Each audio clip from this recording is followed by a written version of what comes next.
IDPL lands పై విచారణకు ఆదేశించింది కాంగ్రెస్ సర్కార్. 8,000 కోట్ల విలువైన భూములపై విజిలెన్స్ విచారణ చేపట్టింది. భూ కబ్జాలపై ఇటీవల ఎమ్మెల్యే మాధవరం కృష్ణారావు, కవిత పరస్పరం ఆరోపణలు చేసుకున్నారు. దీంతో కూకట్పల్లి సర్వే నెంబర్ 376లో ఏం జరిగిందో తేల్చాలంటూ సమగ్ర విచారణకు ఆదేశించింది ప్రభుత్వం. ఎమ్మెల్యే మాధవరం కృష్ణారావు, ఆయన కుమారుడిపై కవిత చేసిన ఆరోపణలు సంచలనం సృష్టించాయి. కవిత భర్త అనిల్ పై భూ కబ్జా ఆరోపణలు చేశారు ఎమ్మెల్యే మాధవరం.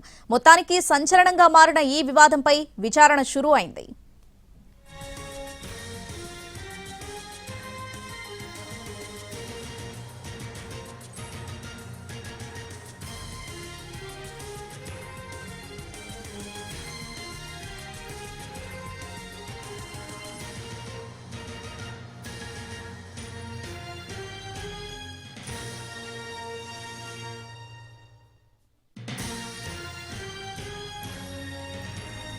ఐడీపీఎల్ ల్యాండ్స్ పై విచారణకు ఆదేశించింది కాంగ్రెస్ సర్కార్. 8,000 కోట్ల విలువైన భూములపై విజిలెన్స్ విచారణ చేపట్టింది.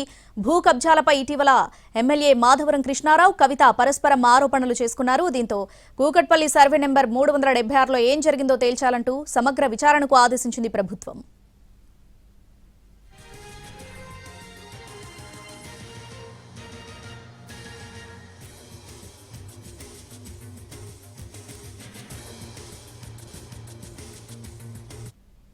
ఐడీపీఎల్ ల్యాండ్స్ పై విచారణకు ఆదేశించింది కాంగ్రెస్ సర్కార్. దీనికి సంబంధించి పూర్తి అప్డేట్స్ మా crime input editor Ramesh Vaitla live లో అందిస్తారు. రమేష్ వైట్ల, విచారణ ప్రారంభమైందా? ఏ దిశగా విచారణ జరుగుతుంది? డీటెయిల్స్ ఏంటి?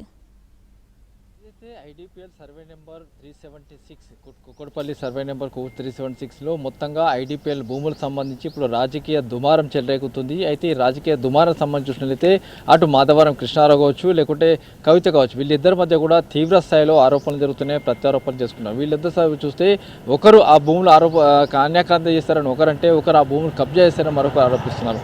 అంతేకాదు మీ కుటుంబ సభ్యులు ల్యాండ్స్ మొత్తంగా ఆ కబ్జా చేశారని చెప్తే మరొకరు కూడా అదే స్థాయిలో స్పందించి జరిగింది. అయితే ఈ భూములకు సంబంధించి దాదాపు 8,000 కోట్ల రూపాయలకు సంబంధించిన ఈ ల్యాండ్స్ మొత్తం కూడా అన్యాకాంతంగా కావచ్చు, కబ్జా చేయడం కావచ్చు, కొంత ల్యాండ్స్ని అమ్మివేయడం కావచ్చు, లేకుంటే కొన్ని ల్యాండ్స్ కబ్జా చేసుకొని కొంత వాళ్ళ వారసుల పేరుతో కూడా రిజిస్ట్రేషన్ చేసుకున్న దాఖలు కూడా ఉన్నాయి. అయితే ఐడీపీఎల్ మొత్తంగా చూస్తే ఇప్పుడు హైదరాబాద్ సంబంధించి ఒక సెంటర్ అయిపోయింది. మొత్తంగా ఐటీ పక్కనే హైటెక్ సిటీ కావచ్చు, గచ్చిబౌలి కావచ్చు, ఇటు మియాపూర్ కావచ్చు, ఐటీకి సంబంధించి ఒక సెంటర్ పాయింట్ అయిపోయింది. దీంతో పాటుగా హైరేజ్ కావచ్చు, లేకుంటే మొత్తం గ్రేటర్ కమ్యూనిటీ కావచ్చు, కమ్యూనిటీస్ కావచ్చు, పెద్ద ఎత్తున కూడా అక్కడ ఐడీపీఎల్ చుట్టుపక్కల చాలా పెద్ద మొత్తంలో డెవలప్మెంట్ జరుగుతుంది. అయితే ఈ డెవలప్మెంట్ అయిపోయిన నేపథ్యంలో అక్కడ ఐడీపీఎల్ సంబంధించి కొన్ని వందల ఎకరాలు కూడా అక్కడ ఉన్నాయి.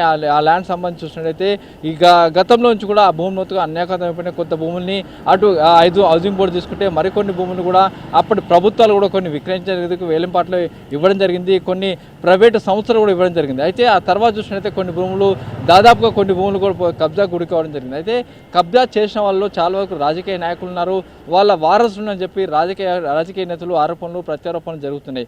అయితే సర్వే నెంబర్ 376లో అసలు ఏం జరిగింది, అక్కడ ఉన్న ల్యాండ్స్ ఎన్ని, సర్వే నెంబర్ 376కి అసలు కేటాయించిన ల్యాండ్స్ అన్ని, అప్పుడు ప్రభుత్వం ఇచ్చిన ల్యాండ్స్ అన్ని, తర్వాత ఫ్యాక్టరీ ఏ మేరకు ఫ్యాక్టరీ కట్టింది, ఆ తర్వాత ఐడీపీఎల్ సంబంధించిన ఆధీనంలో ఎన్ని ల్యాండ్స్ ఉన్నాయి, ఆ తర్వాత ఐడీపీఎల్ ఎంతవరకు అటు హౌసింగ్ బోర్డుకు ల్యాండ్ కేటాయించింది, ఆ తర్వాత ఐడీపీఎల్ ఎవరికి ల్యాండ్స్ కేటాయించింది, ఎవరెవరికి అమ్మింది, ఏ సంస్థలకు ఇచ్చింది, దుబాయ్లో ఉన్న సంస్థలకు ఇచ్చిందా, లేకుంటే ఇండియాలో ఉన్న ప్రముఖ సంస్థలకు ఇచ్చిందా అన్న దాని మీద కొంత ఇప్పటికి ఒక క్లారిటీ రావస్తుంది. అయితే సర్వే నెంబర్ 376లో ఇప్పటికీ దాదాపు భూములకు సంబంధించి అన్యాయకరమైన నేపథ్యంలో ఆ భూములు అసలు ఏం జరిగింది, ఎన్ని ల్యాండ్స్ ఇప్పటివరకు మిగిలి ఉన్నాయి, ఏ భూముల్ని వేలం వేశారు, ఏ భూములు అన్యాయకరమైనపోయినాయి, ఏ భూములు ఎవరి పేరు మీద రిజిస్ట్రేషన్ ఉన్నాయి, వీటన్నిటి మీద సమగ్ర దర్యాప్తు చేయాలని చెప్పి కాంగ్రెస్ ప్రభుత్వం నిర్ణయం తీసుకుంది. ఈ మేరకు విజిలెన్స్ విచారణకు ఆదేశించింది. విజిలెన్స్ ఇంకా విచారణ ప్రారంభం కాలేదు. ఎందుకంటే మొత్తంగా ఫైల్ తీసుకుంటుంది, రెవెన్యూ డిపార్ట్మెంట్ ఫైల్ తీసుకోవాల్సి ఉంటుంది, అటు రిజిస్ట్రేషన్ శాఖ నుంచి కూడా ఫైల్స్ తెప్పించుకోండి. ఎందుకంటే ఎవరెవరి పేరు మీద ఎన్ని ల్యాండ్స్ రిజిస్ట్రేషన్ అయినాయి, అటు రెవెన్యూ డిపార్ట్మెంట్ సంబంధించినది ఎక్కడ ఎన్ని ల్యాండ్స్ కేటాయించారో, ఆ ల్యాండ్స్లో ఉన్న ప్రభుత్వ భూములన్నీ ఆ తర్వాత ప్రైవేట్ వాళ్ళకి ఎంత అప్పగించారన్న మీద పూర్తిగా సమగ్ర దర్యాప్తు చేయాల్సి ఉంటుంది. ఈ నేపథ్యంలో విజిలెన్స్ ఈ మేరకు విచారణ చేపట్టబోతుంది. విజిలెన్స్ పూర్తి స్థాయిలో విచారణ జరిపి ప్రభుత్వానికి నివేదిక ఇచ్చిన తర్వాత ఆ మేరకు ప్రభుత్వం దీని మీద సమగ్ర దర్యాప్తు చేయించాలా, క్రిమినల్ కేసులు నమోదు చేయించాలా, లేకుంటే ప్రభుత్వానికి కేటాయించిన మీదుగా భూములు ఉన్నాయా అనే విషయం కూడా తెలుసుకునే ప్రయత్నం అయితే కొనసాగుతుంది. ఇప్పుడు చూసినట్లయితే IDPL 376 ల్యాండ్లో ఉన్న మొత్తం ల్యాండ్ సంబంధించి కూడా సర్వే చేయించేందుకు కావచ్చు, విజిలెన్స్ ఎంక్వైరీ కూడా చేసేందుకు ఇప్పటికైతే అటు ప్రభుత్వం అయితే నిర్ణయం తీసుకుంది. ఫర్దర్గా విజిలెన్స్ శాఖ రంగంలో దిగినాక పూర్తి స్థాయిలో కూడా అన్ని విషయాలు కూడా వెలుగులోకి వచ్చే అవకాశం అయితే కనబడుతుంది. ఆ తర్వాత ప్రభుత్వం ఎలాంటి నిర్ణయం తీసుకుంటో చూడాల్సి ఉంది. ఎస్ రమేష్ వైట్ల అఫీషియల్గా కావచ్చు, అన్అఫీషియల్గా కావచ్చు, ఇప్పటివరకు ఈ 376 సర్వే నెంబర్లో ఎన్ని ల్యాండ్స్ ఉన్నాయి, దీనికి సంబంధించి విచారణ ఎప్పటి నుంచి ప్రారంభం కాబోతుంది? దీనికి సంబంధించి చూస్తే దాదాపు వందలాది ఎకరాలు ఉన్నాయి, దాదాపు 1000 లోపు ఎకరాలు ఉన్నాయి. అంటే గతంలో IDPL సంబంధించి చూస్తే 1200 ఎకరాలు కూడా అప్పుడు ప్రభుత్వం కేటాయించింది. గతంలో మొత్తంగా ఇండస్ట్రియల్ డెవలప్మెంట్ కోసం కూడా కేటాయించి జరిగింది. ఆ తర్వాత IDPL సంబంధించి ఫ్యాక్టరీ నెలకొల్పడం జరిగింది. ఆ తర్వాత కూడా IDPL ఫ్యాక్టరీ నిలబడిన తర్వాత అక్కడ IDPLలో ఏదైతే డిటోనేటర్లు తయారు సంబంధించిన మొత్తంగా తయారు చేస్తున్న నేపథ్యంలో అక్కడ జనావాసాల మధ్యలో ఈ డిటోనేటర్ ఫ్యాక్టరీ ఉండవద్దని చెప్పి కూడా అక్కడికి ఆ ఫ్యాక్టరీకి సంబంధించి ఒక నిర్ణయం తీసుకుంటే ఆ తర్వాత ఆ ఫ్యాక్టరీని సిటీ బయటకు తరలించడం కావచ్చు, లేకుంటే బయట ప్రాంతానికి తరలించడం జరిగింది. అయితే ఆ భూమి మొత్తం దాదాపు 1200 ఎకరాలకు సంబంధించిన ల్యాండ్స్ మొత్తం కూడా కొంత ల్యాండ్స్ హౌసింగ్ బోర్డు తీసుకోవడం జరిగింది. ఆ తర్వాత కొన్ని ల్యాండ్స్ అన్యాక్రాంతం అయిపోతుంటే అప్పుడు ప్రభుత్వం కొంత వేలమేయడం జరిగింది, కొన్ని ఓపెన్ యాక్షన్లో అమ్మడం జరిగింది.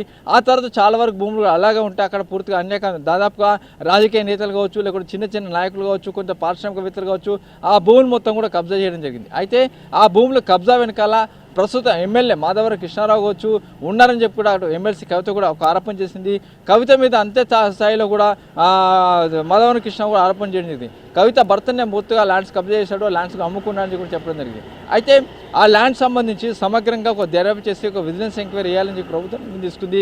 ఎందుకంటే ఆ ల్యాండ్స్ ఇప్పటివరకు ఎన్ని మిగులు ఉన్నాయి, ఎన్ని ప్రభుత్వం ఆధీనాలు ఉన్నాయి, ఎంత ప్రభుత్వం ఆక్షన్ వేసింది, ఎంత కబ్జా గురైంది, ఎంత ఎవరి చేతుల్లో ఉందన్న విషయం తెలుసుకునే భాగంలో ఇప్పుడు విజిలెన్స్ ఎంక్వైరీ చేసింది. విజిలెన్స్ పూర్తి స్థాయిలో దర్యాప్తు చేసిన తర్వాత ఆ రిపోర్ట్ వచ్చిన తర్వాత ప్రభుత్వం ఎలాంటి నిర్ణయం అంటే క్రిమినల్ కేసులు ఇవ్వాలా, ఒక CIDకి విచారణ ఇవ్వాలా, లేకుంటే దీనిలో పూర్తి స్థాయిలో దర్యాప్తు చేయాలా, లేకుంటే ఎవరైతే భూములు కబ్జా చేస్తారో వాళ్ళ దగ్గర నుంచి ఆ డబ్బులు రిజిస్ట్రేషన్ వాల్యూ తీసుకోవాలా, వీటన్నిటి మీద తర్వాత ప్రభుత్వం నిర్ణయం తీసుకునే అవకాశం కనబడుతుంది. ఇప్పటికైతే కొన్ని వందల ఎకరాలు మొత్తం ఇంకా కూడా IDPL కంపెనీ కంట్రోల్ ఉన్నాయి. మిగతా ల్యాండ్స్ మొత్తం కొంత కబ్జా గురైతే కొంత ఓపెన్ యాక్షన్లో బయటికి రావడం జరిగింది. అయితే ఇప్పుడు సమగ్రంగా దర్యాప్తు చేసి విజిలెన్స్ ఈ మేరకు నివేదిక ప్రభుత్వానికి ఇస్తే ప్రభుత్వం ఫర్దర్గా ముందుకు వెళ్ళే అవకాశం కనబడుతుంది. Right Ramesh Vaitla, thanks for the updates.